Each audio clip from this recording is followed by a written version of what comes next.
obviously, it was a close game, a tight game.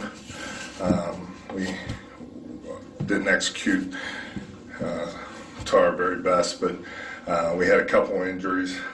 Jake Campos will be seen by the doctor tomorrow. Hopkins will also be seen by the doctor tomorrow. Both of those guys will have MRIs. But for the rest of the guys, Kent Perkins was just cramps, and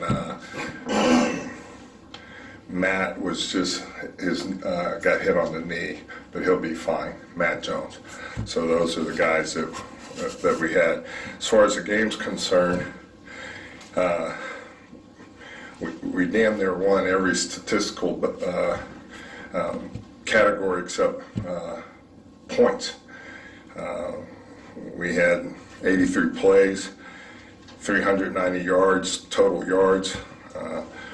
Obviously, we had some big plays late in the game that created the unbalance in the yardage. But the things that kill you too are the penalties. We had 8 penalties for 61 yards, and they only had 3 for 15, and that's a little lopsided in my eyes, but that's what the officials said they had seen. The play that probably broke our back was the interception and the return that our players felt that it was a offsides. I'll have to see it on tape, but like I told them before, there's no whistle. You got to keep playing. Got to go get the guy on the ground. You can't stand there and watch and think that they're going to throw a flag, even if there is instant replay, because they can still blow the call. So that's on me, because it starts at the very top. It starts with me, and I guarantee you those mistakes will not be made again. We're too good of a football team.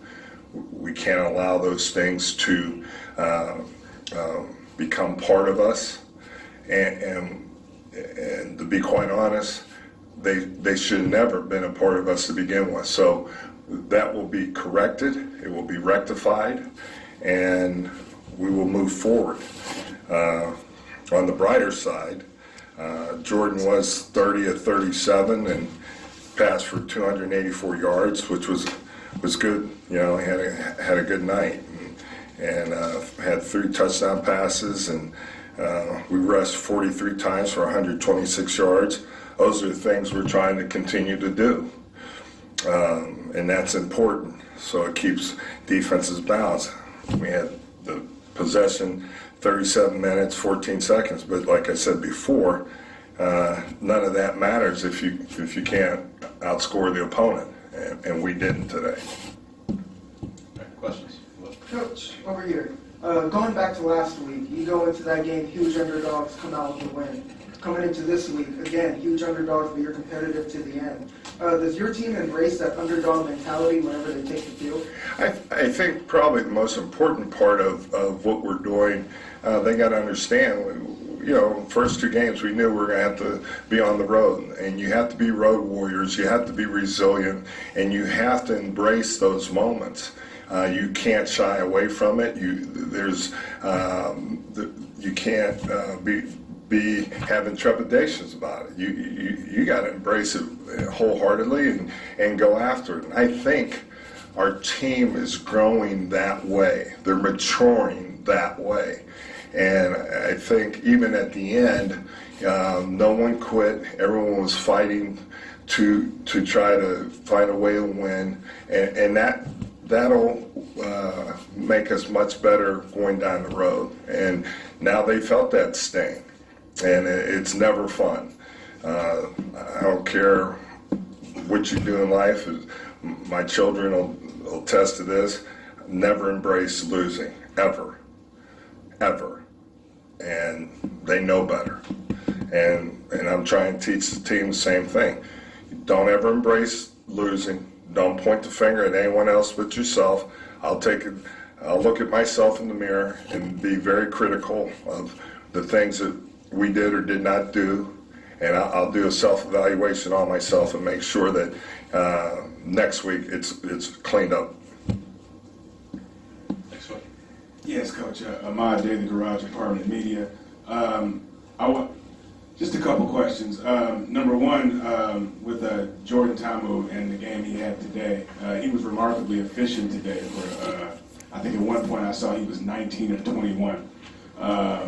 So first, was there anything that you saw in the film watching the Roughnecks that that allowed you to have that efficiency throwing those short passes? And two, on the interception, the first one, the one that was returned to the 1 yard line, that one just seemed to be, was that a bad route run or just a bad read by Jordan? I think the ball sailed on him. I'm talking about the second one, right. The interception. The ball sailed on him a little bit, and they happen. And sure, we'd love to wish we could have it back, but our defense, I thought, at times did a really nice job of firming up, and once we got our feet on the ground, but they also know that we can't allow some of the things. We got to get 3 and outs, and there was too many extended drives. I have to laugh. Their quarterback's an exceptional player. I think he's an exceptional player. But it was amazing to me when we threw him on his back, we had to review the play. I mean, those plays, those are plays we shouldn't even be looking at. We're taking time out of a game to look at a guy land on his back, and then he jumped up and rolled over and start playing again. Blow the damn whistle and let's go on to the next play. As far as the rest of it, Jordan is growing weekly, and I really love that about him. He's a sponge. Chuck has done an exceptional job with Jordan. Fortunately for us, Coach Long played in the NFL.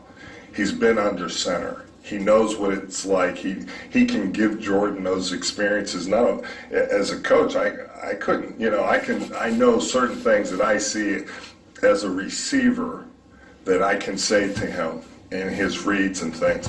But the things that Chuck sees, he sees it as a quarterback and as a guy that's been behind center.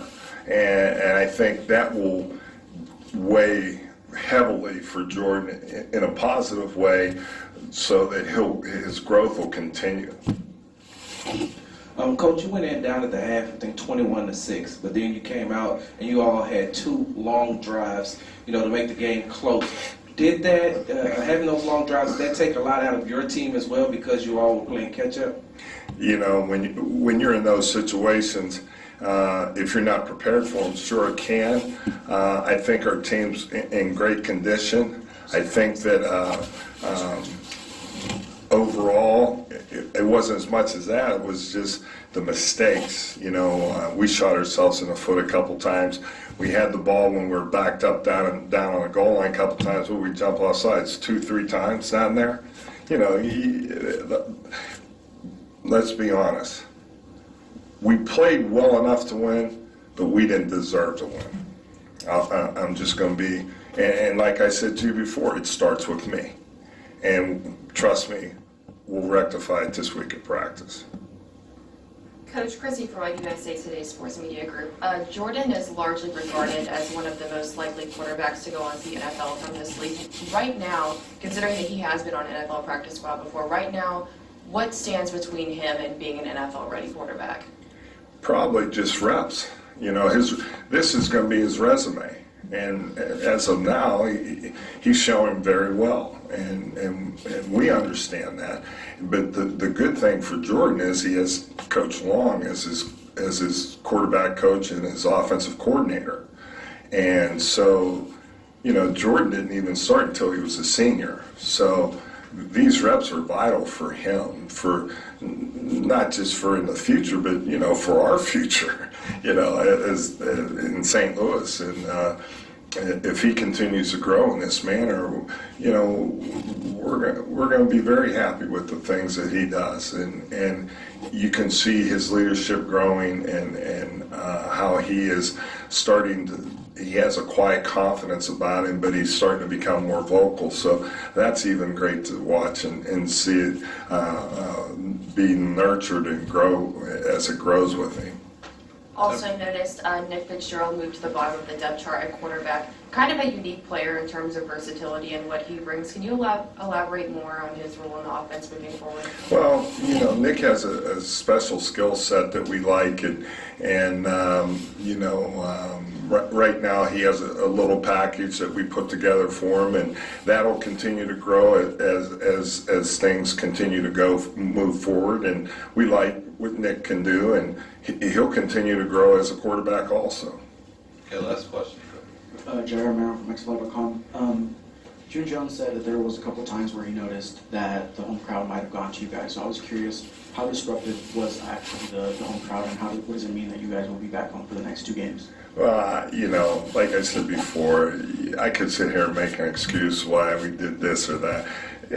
Come on, you got to go play the game. It's not the first time we played in a loud place, and last week was loud, but you got to make your adjustments, and you got to understand that that's part of the game, and we understood that, and we were prepared for it.